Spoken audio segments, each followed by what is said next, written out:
Season 1 of Written in Stone, the 1990s, is supported by Tension Climbing, wooden training tools designed with purpose in Denver, Colorado. Use the code STONE, that's STONE, to get 10% off of your next purchase at tensionclimbing.com and to let them know that their support for this show matters.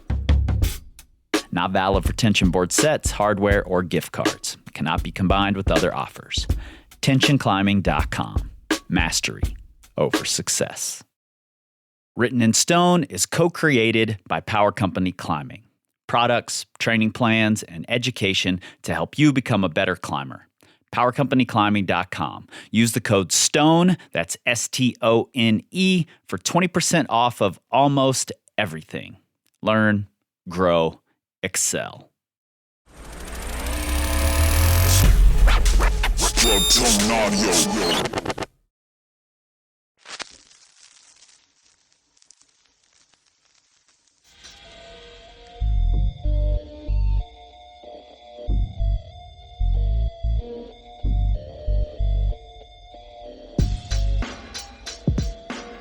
For some climbers, it's tough to focus on just one story, particularly when the tick list is rather, well, impressive.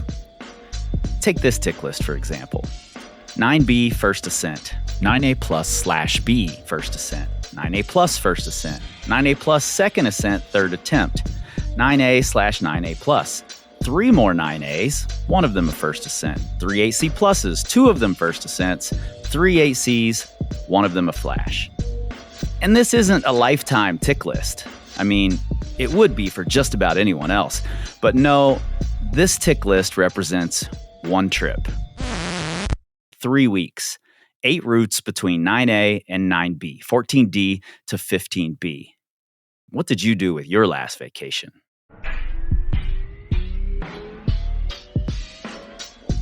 So it shouldn't be any surprise that he's on the list of red points for one of the most famous routes in the world in that same grade range, Action Directe.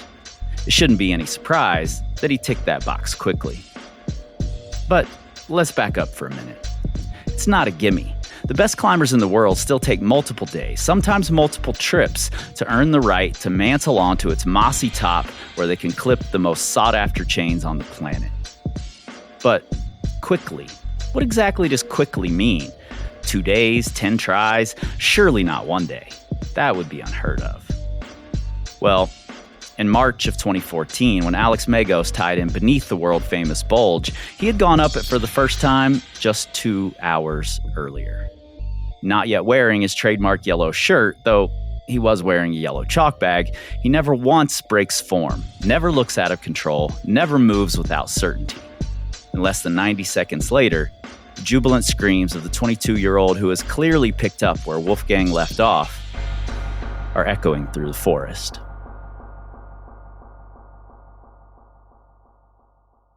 Alex, welcome to Written in Stone. Thank you so much. I remember that trip quite well in Spain.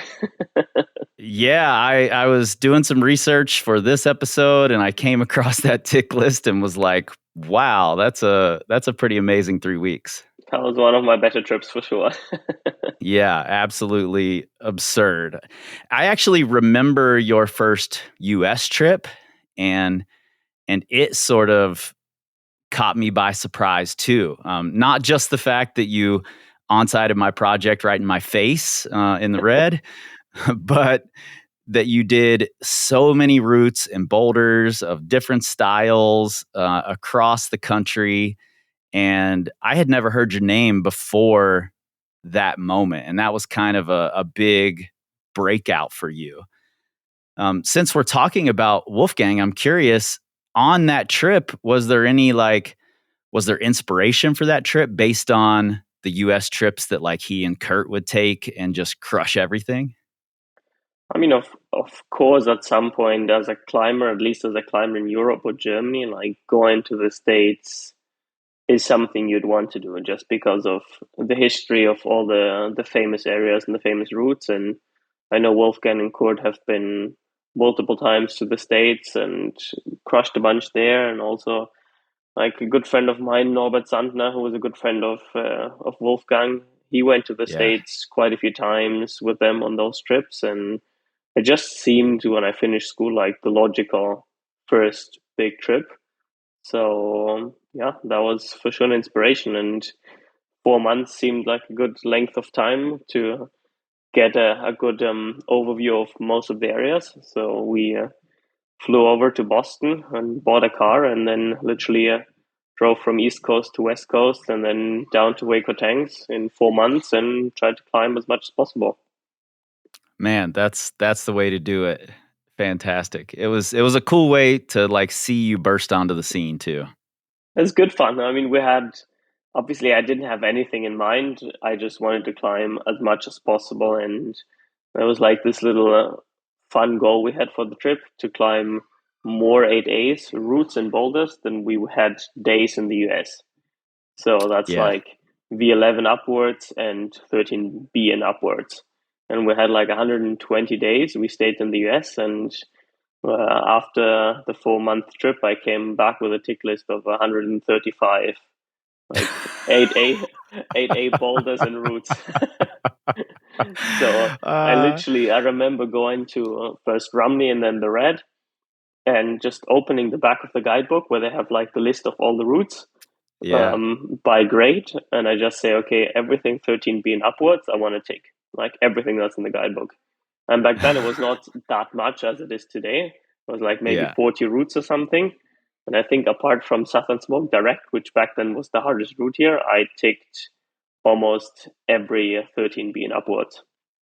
Yeah, it's funny. That would be surprising to me, except for I got to watch you climb on that trip. And one day in particular, not the day you onside my project in my face, but another day I was climbing on Black Gold 8A plus, and you rolled up and were taking photos on it.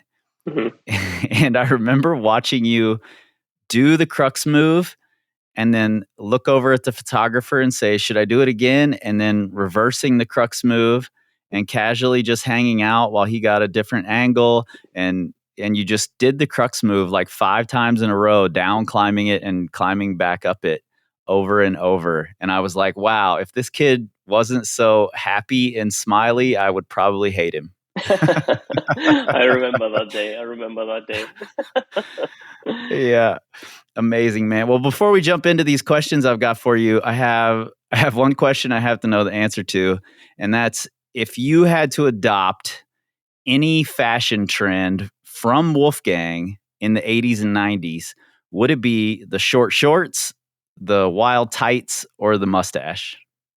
Gotta be the short shorts for sure. Yeah. Make They're- my legs look even better. I love it. I love it. So something I want to know is like with the Frankenjura as your home area, do you remember the first time you became aware of Wolfgang and Action Direct, or was it kind of always there? Oh, I don't remember the particular moment, the first time I became aware, but it's always been present. I mean, you always, no matter which climbing gym you would walk into back then, people were talking about it like on old posters. You would see Wolfgang, you would see like the gang back then, like Kurt and Norbert, and my father having done a climbing course actually in university with Norbert and Wolfgang Güllich. That was kind of Oh, nice. like the foundation of everything. So I was like omnipresent, I feel like, and it's always been there. So growing up, of course, I was aware of Action Direct at some point, and I remember it being like this mythical route and this like crazy sort of unachievable thing back then when I was a kid, Mm, and me kind of like setting a goal for myself, like at some point I want to climb Action Direct. That was like the goal I had as, I don't know, a 10-year-old boy or like a 12-year-old boy.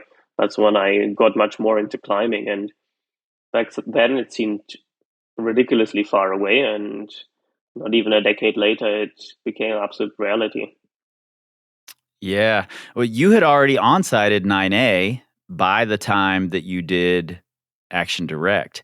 So was it like you had to keep yourself from trying it, or was it you had to convince yourself to try it because it was so mythical? So at the beginning, I was kind of scared to try it because it seemed like this mythical route. And then once I broke through the 9A barrier and I realized, okay, I can actually climb this, then suddenly I had this, like the goal shifted to not only just climbing it, but climbing it in a day, because I knew that had Mm, never been done before. And usually, especially when foreigners come, they need to get used to the style in the Frankenjura. So for like a foreigner to climb Action Direct in a day, only very few people would be able to do that, just because of the very particular style. But me as a local, and yeah, wanting to be like a strong climber, that seemed like the logical goal for me to do, because already back then it was still obviously a mythical route, but climbing 9A was not that special anymore. And even climbing right. 9A in a day was not that special anymore. I think it only made it special because it was Action Direct. But nonetheless, Yeah. that was like the goal I set to do, and I was then waiting for quite a few weeks for like the day. And then I don't know, Hmm. I picked like that certain day, even though it was quite cold, and thankfully worked out. Yeah. When I was coming up in the red and like coming through the grades, I got to 8A plus, and at the time there were only 5 in the red. So it sort of stalled my progress in a way. It was hard as a weekend warrior to only be choosing from these 5 routes. Hmm. Um, I've heard that the Frankenjura has 100 routes 8C and harder. Is Hmm. that true? That is true. Yeah, it's probably like 120 now. That's wild. And I think that plays into 2 things. Number 1, Wolfgang having done lots of the first grades in the world, obviously he could travel elsewhere and do it. He did it across the world on Punks in the Gym for the first 14A. Um, but it has to help, I imagine, to have all these possibilities in this forest in your home area. For sure, having a big repertoire of hard routes makes it easier to climb hard, I feel like. And I mean, that's an interesting thought experiment that was always thought about. If somebody was climbing, let's say 13A or B 20 years ago or 30 years ago, that was like, I mean, it was rather rare, I would say, that a wide range of people climb that grade. Now those same people, even though like they're 30 years older, they still climb the same grade, or like Yeah. even particularly harder. So I always feel like with the progression in climbing and more hard routes being available to people, the level naturally goes up. And of course, that helped in the front year as well. I could sort of like prepare, if that makes sense, for the Mhm. 9A grade in the Frankenjura by climbing other 9A routes and like 9A plus routes.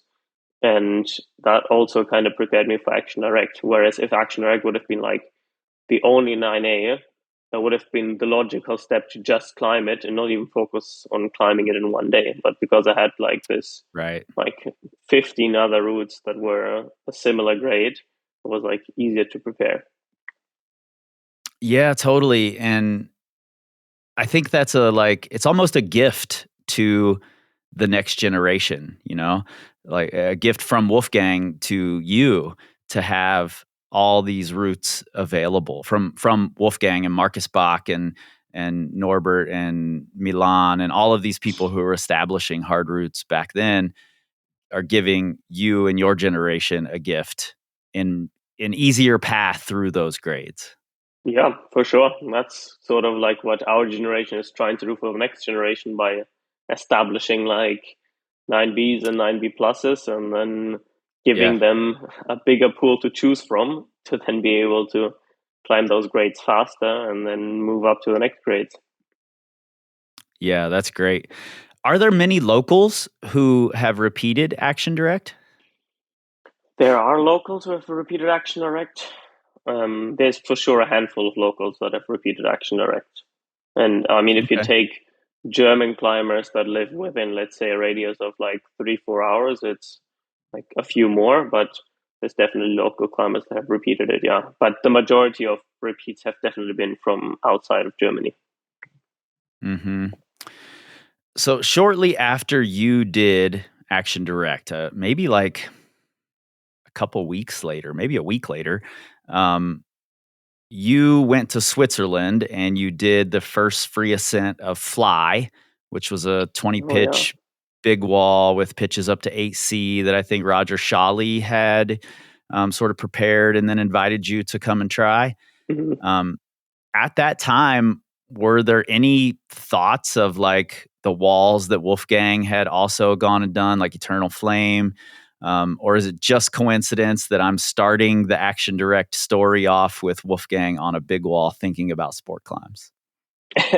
No, I feel like that was coincidence. Back then, my mind was definitely set on sport climbing, and not yet on big wall climbing. That's not to say that I'll never do those big walls that maybe Wolfgang climbed 30 years ago. But back then, it was a coincidence that Roger called me and said, he kind of needs a rope gun for his Yeah. route. And but it was a good experience. It's an interesting experience, and I'll definitely do it again at some point. Yeah, I think that sort of thing doesn't get talked about enough. Like I didn't even know about it until I went and was doing research for talking to you. And it's something that, all of the great climbers of the past went and did, and a lot of our great climbers of today are also doing the same thing. We just don't always hear about it as much. So I think Hmm. it's pretty amazing. And you said you might go and do some more of that stuff someday. Yeah, for sure. I think back then it was more of a thing to, if you were a good climber, you also had to do big Yeah. walls, just because that's where climbing sort of came from a little bit as well, or like Hmm. to conquer like the big mountains, sort of. So that was still more ingrained into the history of climbing, whereas now it's splitting off a bit more, I feel like. And sport climbing and big wall climbing and mountaineering are like very different things nowadays. But nonetheless, I mean, it seems like one of the logical steps if you're a good sport climber to try to repeat like hard big walls, because it resembles sport climbing still a lot. Yeah, for sure. I want to know a little bit about the Frankenjura. I've never been. I All of this research has made me really want to come and visit, particularly because I think I'm probably a little predisposed to that style. I grew up in the '90s climbing on pockets, and now I live in Lander where we've got wild iris. And Which looks on pictures very similar to the Frankenjura. It's funny because I'm here at the Eric's place, and there's a few pictures of wild iris as well. And I'm like, yeah, that could also be in the Frankenjura. yeah, you'll have to come clean up here one day, Yeah. and we can just trade trips. I'll come out to the Frankenjura. I want to know about it. Like it looks like this really idyllic forest playground. Like what was it like coming up there as a climber? It is an idyllic playground for sure. And I mean, growing up there as a young climber, like the potential of routes and the potential for new projects and the next thing to try seemed literally endless. I mean, if I compare now, for example, I could go to almost any area in the world except maybe like some of the Spanish areas where they've got like super hard routes. But mostly it takes me like a few trips to clean up an area. In the Mhm. Frankenjura, it's taken me like 10 years to clean up the Mm. area, sort of. So just the sheer amount of hard routes, also of hard like 8Bs that people don't repeat, or like 8Cs that people don't repeat, seemed endless. And I'd say probably I've been to maybe 10% of the crags in the Frankenjura by now. All the other Wow. 90%, yes, exactly. All the other 90%, obviously, I haven't been there because there's nothing hard, but that just gives you a little overview of how much there is. Like, you could spend, yeah, decades still in the Frankenjura finding new places to go. And, if I get older, for example, if I'm in my 70s and I decide to climb like all the seven seas in the Frankenjura, that'll probably take another decade. Wow, that's amazing. Exactly. So that's how big it is. If you drive probably from west side to east side or from north to south, it'll take you more than an hour to get through the whole Frankenjura. and there's Mm, everywhere little cracks, and that makes it special. Which kind of like, even if it's your home area, you can always discover something new. Whereas I feel like in a lot of the other areas, I mean, if you take for example Seus, if you walk from left to right, you will have seen the whole crack. You know, right. in the Frankenjura, to have seen every crack will take you, I don't know, like probably years. Wow, that's very cool. I know you've spent a lot of time repeating routes in the Frankenjura, and I remember an old the Ledge podcast with Bjorn Pohl, Mhm. and I'm going to be talking with Bjorn later on in this season too.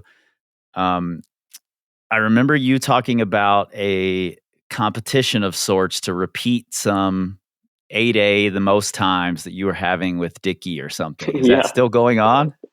So the competition was, there was like a very classic 8A plus and quite a good 8B plus next to each other. And Dicky had climbed that 8A plus for training purposes already like 137 times or something. And I wanted to Mm-hmm. catch up with the 8B plus next to it. So, Ah. yes. But I think Dicky stopped at 289 times. And I have done this 8B plus to the left of it 160 times. So it Wow. was one of those cracks that, when it was cold and in winter, everything was wet and you could only go to like a few places in the Frankenjura. That was one of those, and would literally drive out a couple of hours.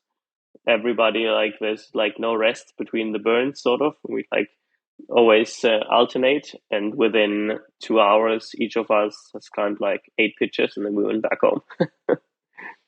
Wow. Amazing. Um, it's not a usual thing. It's not a normal thing for people to repeat hard routes. And I know AP plus is not necessarily hard for you, but you've repeated Action Direct as well. How many times are you up to on that route? Seven. I've repeated it 7 times.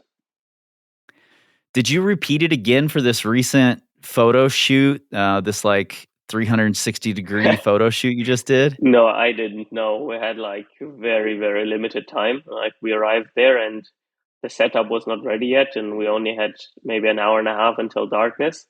So we had to like Mm, really hurry up to even get like the shot we got. And we were kind of just lucky that it worked out in time.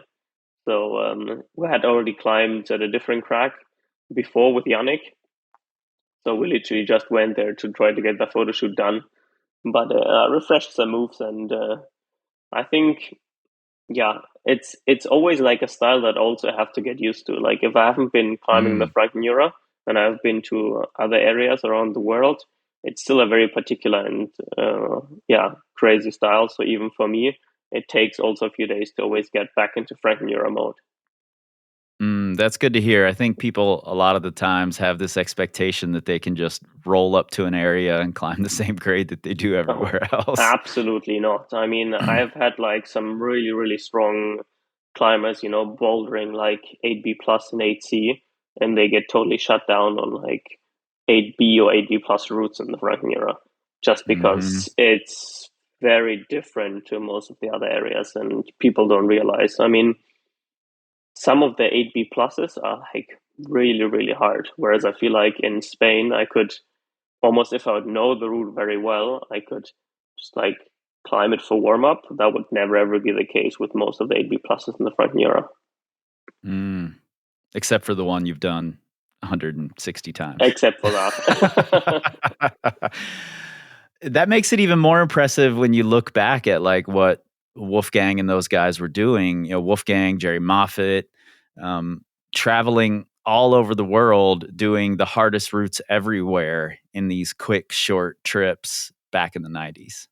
For sure. I mean, that's very impressive. I mean, even if you take the Frankenjura and like the routes in England, even though it's also limestone, they're still very different. And then, yeah, for Jerry, for example, to come to the Frankenjura and put up some of the back then hardest routes, that's Yeah. like a big achievement. It's not easy to like to to go to a different area and actually put up some of the hardest routes there. It takes time, and like time to get used to the style, to like the route and everything. So that's pretty cool. Yeah, you just sent a big project away from home, correct? Yeah, it was not super hard though. I mean, it was like 9A, 9A plus. So that's something that I can climb even if I'm not, you know, super set on that style. Like even if I'm not like 100%, used to the area, that's something I can still send. But if it goes into the harder grades like 9B, 9B plus and stuff like that, then it also takes more time to get acquainted with that specific style.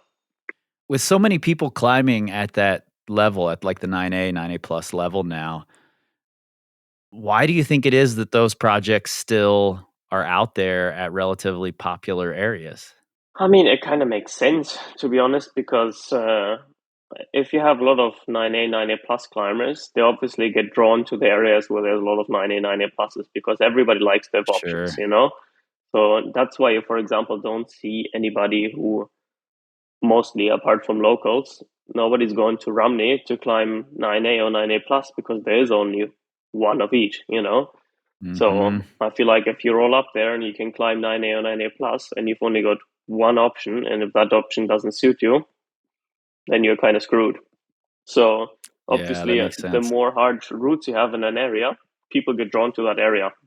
And that also means that climbers who can climb harder than 9A, 9A plus get drawn to those areas.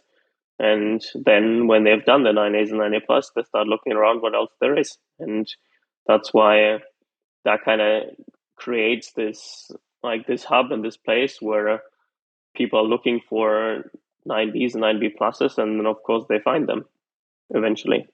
Yeah, that makes me think about Wolfgang going to Arapiles and doing punks and how impressive that is to go around the world and do the hardest route in the world at an area pretty radically different from your home area. Yeah, yeah, for sure.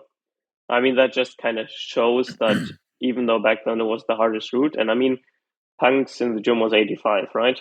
And he climbed Action Right around Direct. there, yeah. He climbed Action Direct 90. only like 5 years later, Yeah, 6 years later. yeah, So, I mean, that kind of shows that he was by far not at his limit because nobody can tell me that within totally. 6 years you progress like by 4 grades or something.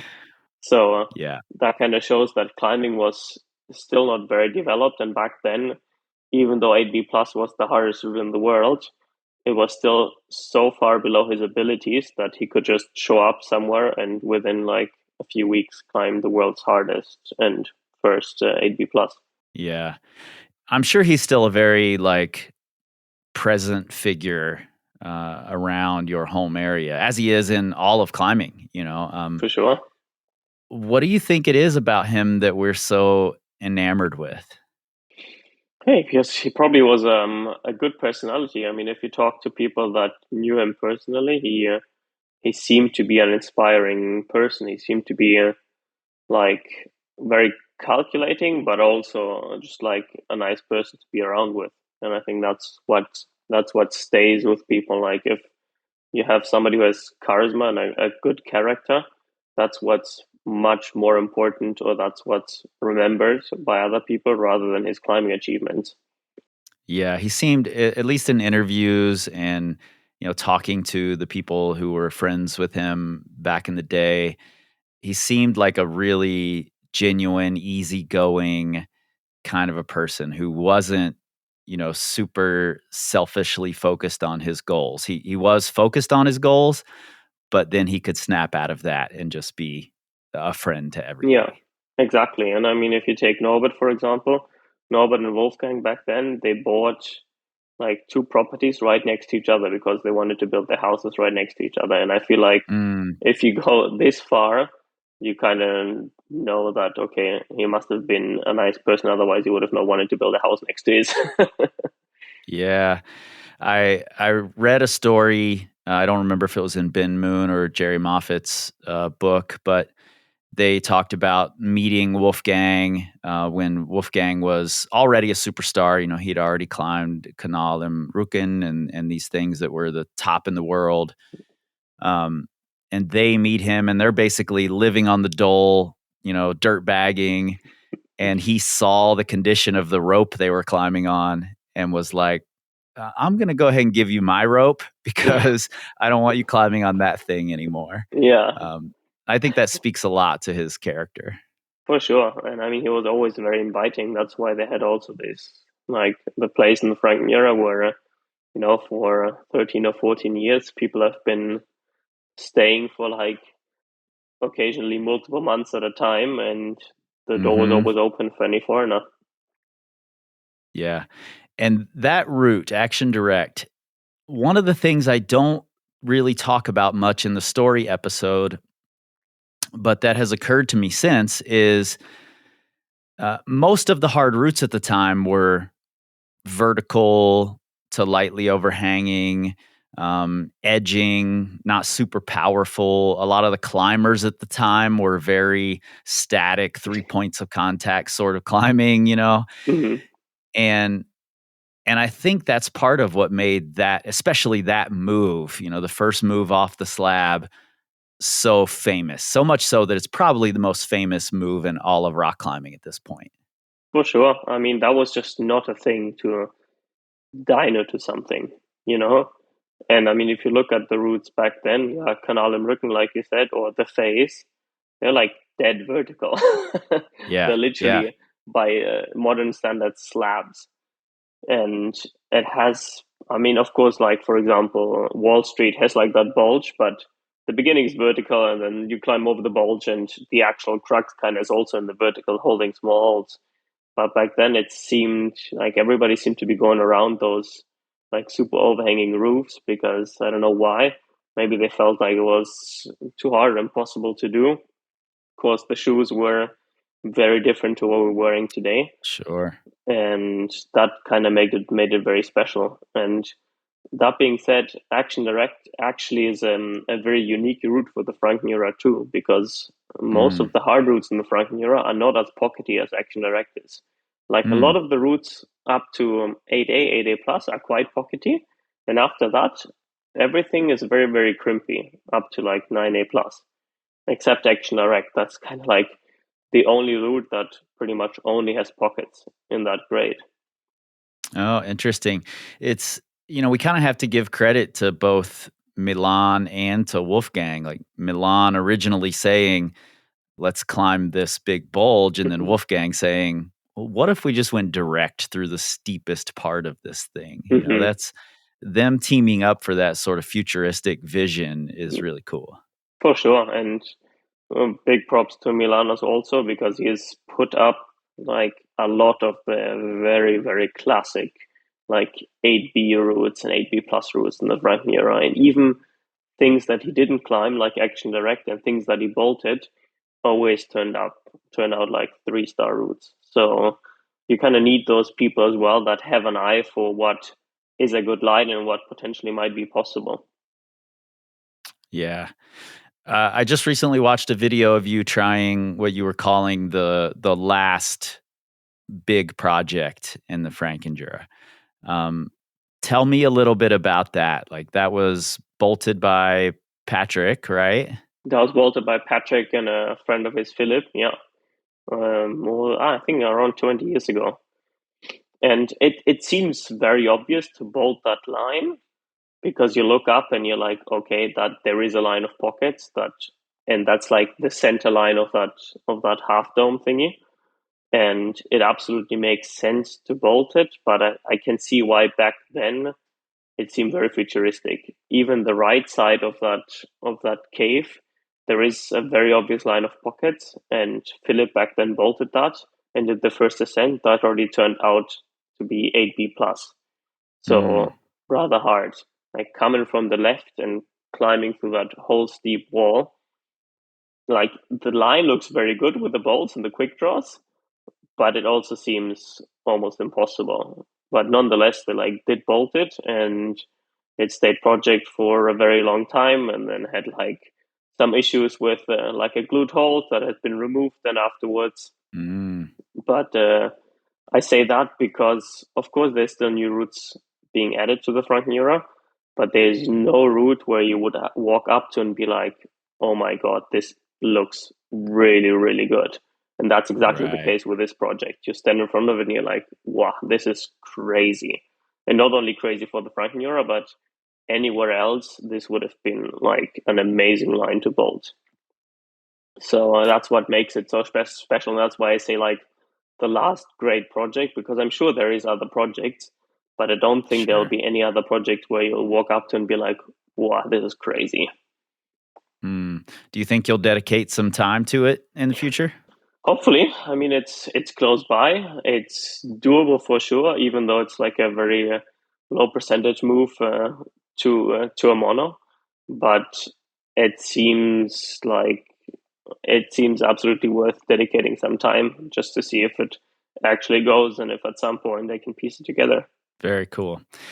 Well, I have to ask this question and dig into this a little bit because I've already talked to Buster Martin about this, and you and Buster are the only two people who have climbed both Action Direct and Hubble.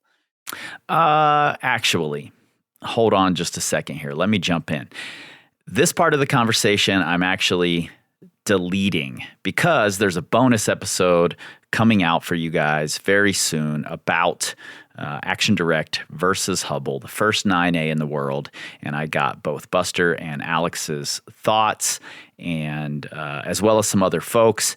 And I'm going to be putting an episode together just on that. So that's coming soon. However, I couldn't let this go without playing you this part of the conversation. I do also feel that although every hard climb obviously is condition dependent, even though I don't want to admit that often. Yeah, I heard it right here. Conditions matter. Yeah.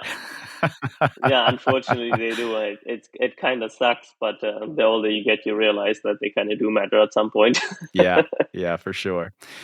Well, man, thank you for this. I appreciate you sitting down and talking. I can't imagine doing an Action Direct episode without you involved in some way, shape, or form, because I really think you're the person who has carried on the torch of what Wolfgang was doing. You know, there are certainly other really amazing German climbers, you know, Stefan Glowacz and Alexander Huber, but with the rocket that was Wolfgang, I think you're carrying that forward. Thank you. I appreciate it. Yeah, and I also appreciate you using your platform that climbing has given you to look at other issues that are larger than climbing in lots of different ways, as well as continuing to inspire us to try harder. And now everyone knows conditions matter. Thank you. Yeah, I'm trying to use my platform for things outside of climbing, because even though sometimes we get carried away and we feel like climbing matters a lot to us, it's still only climbing. We're living in such a bubble that it really doesn't matter, to be honest, that much. Yeah. Well, man, I hope you make it out here to Wyoming sometime to walk up everything, and I'll come to the Frankenjura to struggle up a few things. Sounds like a good deal. 1, 2. All right, Written in Stone is produced by me, Chris Hampton, with help from Riley Rush and Emily Holland for Plugtone Audio, a group of the best, most impactful podcasts in the outdoor industry. At the link in your show notes, you'll find all the things you expect and probably some you don't, including that 360-degree photo of Alex Megos doing the most famous move in the world. And look, this show is 100% rooted in the facts, but like Todd Skinner always said, never let the truth get in the way of a good story. And if you love what you're hearing, give us those 5 stars and a glowing review, and tell everyone you know, at the crag, at the gym. Follow the pod on your friends' phones and share it all over your social medias, and together we can tell the stories of climbing's most important ascents, one decade at a time.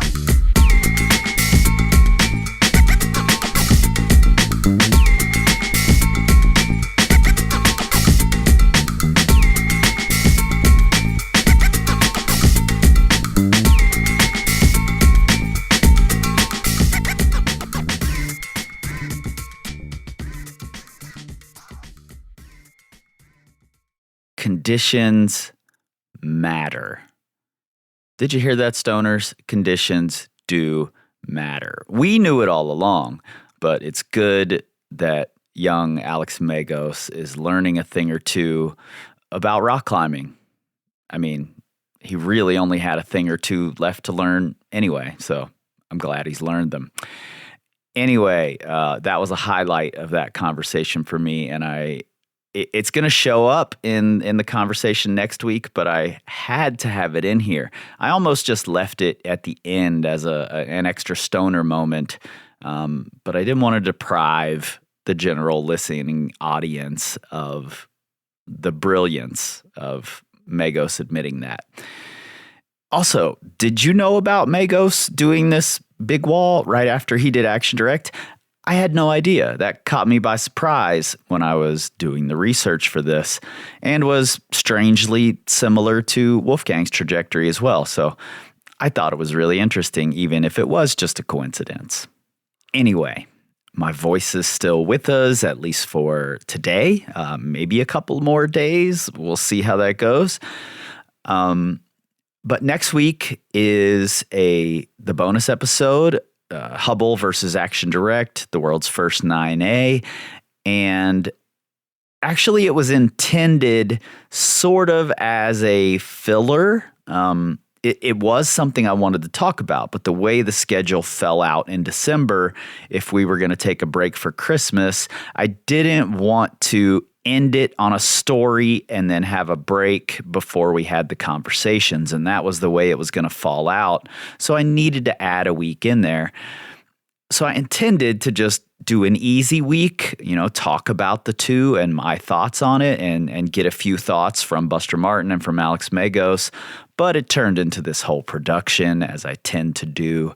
And now it's a nearly hour-long episode that includes lots of conversation with Alex and Buster, clips from Ben Moon, Steve McClure, Adam Ondra, and reading a little from a PDF of an article that Ben wrote a long time ago that I hope that I can bring more to you about throughout this season, because it's a really fascinating article on grading, actually. And I've never seen anything else like it, and I'm surprised it doesn't make the rounds even more.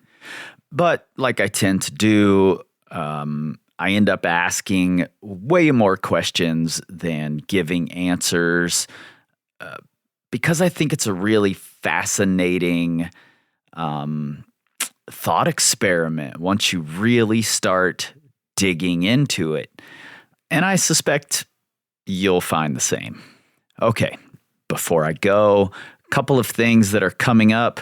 We will be finishing out December before our brief Christmas break with the largest forearms in climbing, and several conversations.